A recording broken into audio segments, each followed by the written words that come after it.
Coucou tout le monde, je suis contente aujourd'hui de vous retrouver dans une nouvelle vidéo. Et dans cette vidéo, comme vous pouvez le voir, je me suis fait un petit remplissage sur ma main droite. Donc c'est exactement ce que vous voyez maintenant. Et j'avais une casse sur mon pouce. Donc du coup, je me suis dit que c'était l'opportunité de vous filmer comment je répare sur moi un ongle cassé au chablon. C'est parti! J'avais vraiment envie de vous montrer quoi regarder lorsque vous avez un ongle qui se casse comme ça. En analysant la casse, vous pouvez vous rendre compte de si la casse vient de vous ou si la casse vient de votre cliente. Et donc vous voyez très bien que cette zone-là et cette zone-là sont beaucoup trop fines pour de toute façon supporter un quelconque choc. Donc honnêtement, les ongles, ils ont quand même tenu bien 2 semaines et demie, 3 semaines. Mais bon, mon pouce, il avait cassé la veille où j'ai fait le remplissage. Donc c'est parti, on commence. Et comme pour toute pause, je commence par repousser mes cuticules. Et ensuite, je viens retirer mes strass. Ensuite, j'attrape un embout de ponceuse assez costaud. Là, c'est le Speed Gold de Ongle Mode que j'utilise. Et je viens retirer, allez, disons 80% du produit qui reste. Sachant qu'à ce moment-là, je fais gaffe à mon bord libre parce que forcément, j'ai moins de produit sur mon bord libre, étant donné que je viens d'avoir une casse.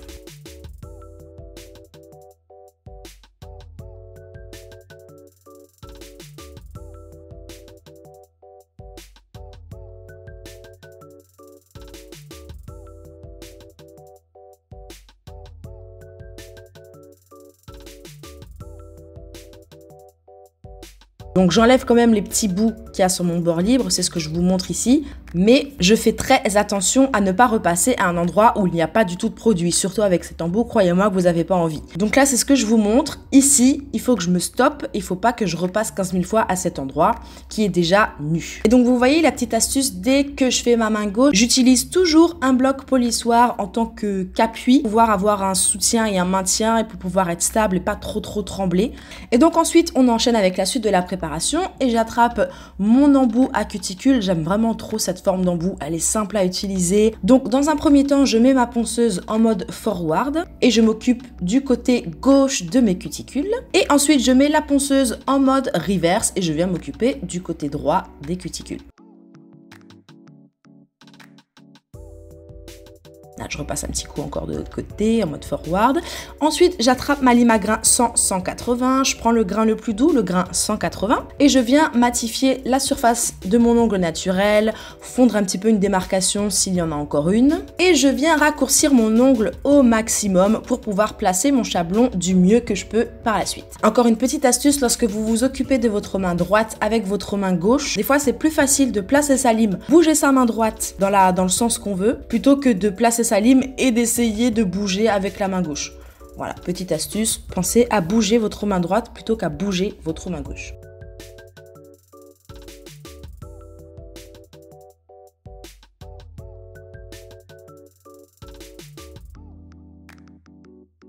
Ensuite, on attrape notre cleaner. Donc, je répète encore une fois, le cleaner chez Indigo, c'est un peu l'équivalent du nail prep dans d'autres marques. Et ensuite, j'attrape mon primer sans acide. Donc, je le mets bien au niveau de ma repousse et j'en mets aussi au niveau de ma casse. Ensuite, j'attrape un petit chablon. Donc là, j'ai plus de chablon Indigo. Donc, c'est vraiment des chablons. Je crois que je les avais achetés chez Ongle 24.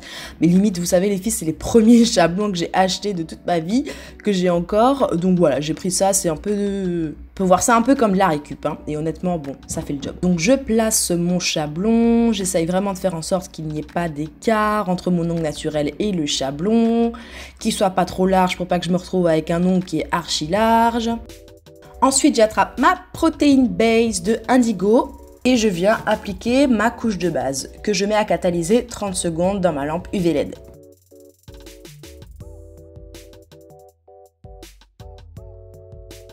Ensuite, une fois que ma base a catalysé, je peux créer mon extension et pour ça, j'attrape le Easy Shape Builder, donc très épais, qui ne coule pas du tout, qui n'est que très légèrement auto-égalisant et qui du coup est parfait pour créer l'extension sur chablon. Et donc quand je crée mon extension, je m'assure déjà que mes coins, on va dire, de mon ongle naturel soient déjà recouverts de produits et après, je viens créer mon extension à partir de là. Comme ça m'assure que mon extension est bien attachée à mon ongle naturel et qu'elle n'est pas juste posée, entre guillemets, sur mon chablon.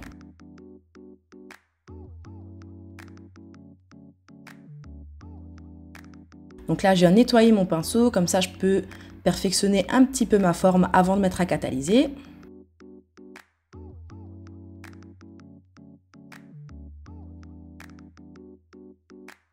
Ensuite, je mets à catalyser 30 secondes dans ma lampe UV LED. Et ensuite, je viens attraper une autre petite boule de gel et je viens la placer des cuticules jusqu'à mon bord libre.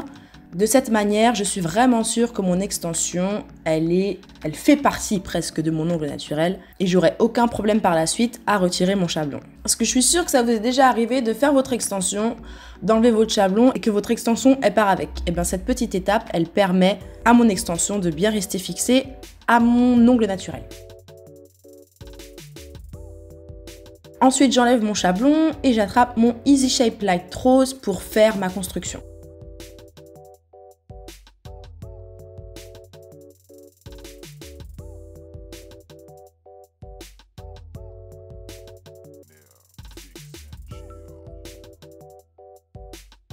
Donc tac, tac, tac, tac, je m'assure bien qu'au niveau des cuticules, j'ai bien du produit partout et je viens descendre la matière petit à petit.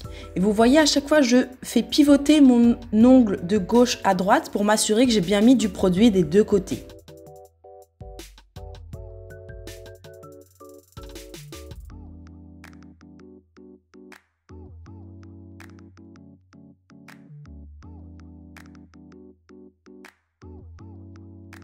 Ensuite, quand j'ai plus assez de produit, je m'arrête là, je viens reprendre une boule que je viens rattacher au produit déjà sur mon ongle et je viens continuer la création de ma construction. Donc là, pour être tout à fait honnête avec vous, j'ai mis beaucoup trop de produits. J'étais pas obligée de faire une si grosse construction. Vu ce que je vais venir limer par la suite, vous allez voir, on va dire que je me suis un petit peu enflammée. Mais l'avantage dans ça, et c'est une erreur entre guillemets que je recommande un petit peu pas à tout le monde, mais que je peux recommander de faire. En tout cas, il vaut mieux faire l'erreur dans ce sens-là que dans l'autre sens. Parce que l'avantage à ça, c'est que j'ai de la place et j'ai de la marge pour limer ma mise en forme en fait. Et je risque pas de trop limer un peu d'un côté, trop limer peut-être de l'autre et me retrouver avec un manque de produit quelque part. Là, au pire des cas, tout ce que ça va faire, c'est me rallonger un petit peu mon temps de limage. Mais au moins, je sais que j'aurais pu perfectionner ma forme comme je le veux. Et sur clientèle, honnêtement, je vous recommande de suivre le même principe. C'est-à-dire que si vous faites une extension ou une construction, peu importe, et que vous vous rendez compte, vous avez un doute sur la quantité de produit que vous avez appliqué, mettez à catalyser et remettez une couche de produit. Je vous conseille de perdre du temps à rajouter cette couche qui est peut-être ou pas nécessaire, mais ça vous allez le juger par la suite, plutôt que de perdre du temps à limer votre construction, faire votre mise en forme et à ce moment-là, vous apercevoir qu'il faut remettre du produit. Je peux vous le dire, c'est encore plus frustrant et ça fait perdre encore plus de temps. Ensuite, je peux venir enlever ma couche de dispersion, attraper ma lime à grain 100-180 et là, j'ai pris le grain 100. Il me semble. Et je peux passer au limage de ma mise en forme. Et là, le conseil que je vous disais tout à l'heure, de plutôt bouger votre main droite que plutôt bouger la main gauche avec laquelle vous tenez la lime, il s'applique totalement. Pour le limage de la mise en forme, placez votre lime là où vous voulez et bougez votre main droite. Vous allez voir que vous allez être beaucoup plus efficace. Là, je vous montre que pour limer le corps entier, on va dire, de l'ongle et pour niveler un petit peu toute la surface, je place ma lime bien droite sur mon ongle et je viens faire des mouvements de va-et-vient. Et à chaque fois, je fais bien attention d'alterner. Côté gauche, milieu, côté droit, milieu, côté gauche, milieu, côté droit. Et à chaque fois en faisant des mouvements de va-et-vient. Et ça vous donne une surface qui est bien uniforme, qui est bien lisse. Surtout si vous utilisez comme moi un gel épais qui ne s'auto-égalise pas, je peux vous assurer que ça vous rend votre surface nette en très peu d'étapes. Là, je vous montre aussi que pour pouvoir bien limer mon côté, j'attrape la peau de mon pouce avec mon index et je la décale en bas pour faire de la place à ma lime. Et c'est seulement après, une fois que j'ai fait ça, que je viens m'occuper de mon bord libre, de mes côtés, de la longueur de mon ongle parce que bien sûr j'ai eu les yeux plus gros que le ventre et je me suis fait un ongle 2 fois trop grand. Et en faisant dans ce sens-là en fait, donc c'est-à-dire m'occuper d'abord du limage du corps, on va dire, avant de m'occuper de tout ce qui est bord libre et côté, j'ai l'impression que ma forme elle est plus facile à faire et que j'aurais moins tendance à limer quelque chose que je n'aurais pas dû limer. Honnêtement, essayez. faites-vous votre avis et dites-moi ce que vous en pensez. Et j'ai même l'impression sur Clientèle que ça me fait gagner du temps. Si jamais vous essayez, dites-le moi, dites-moi ce que vous en pensez, dites-moi si ça a changé quelque chose pour vous. En tout cas, moi j'aime bien procéder dans ce sens-là. Ensuite, le plus gros du travail est fait, nous pouvons passer à la couleur. Et j'ai choisi ce joli rouge rosé de Indigo, c'est About Her.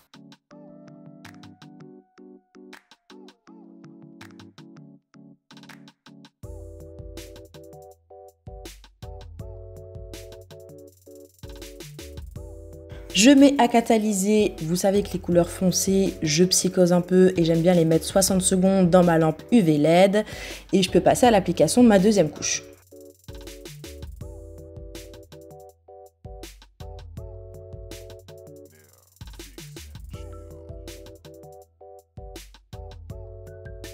Et je mets à catalyser de nouveau 60 secondes. Et ensuite, j'attrape mon top coat et là, j'utilise la Wet Look de chez Indigo encore une fois. C'est une finition avec résidu et c'est une finition épaisse. Ça fait un petit peu bizarre, honnêtement, au début quand on l'utilise, mais je commence à m'y faire et à justement bien apprécier l'effet que ça donne. Et c'est un top coat qui, à mon avis, est super bien à utiliser si vous utilisez des paillettes libres. Ensuite, j'attrape mon Super Shine Cleaner et je viens retirer la couche de dispersion. J'aime trop ce produit en fait, le Super Shine Cleaner. Il nourrit les peaux, il fait briller les peaux, il fait briller l'ongle. Franchement, j'aime trop ce produit. Je pensais que vraiment que c'était un gadget. Bon, honnêtement, c'est quand même un peu un gadget, mais j'aime trop ce gadget. Et voilà le résultat. Donc je vous montre bien de profil, de face, de côté gauche, de côté droit. J'ai essayé d'être un petit peu plus précise sur mes explications, sur ce que j'essaye de vous montrer.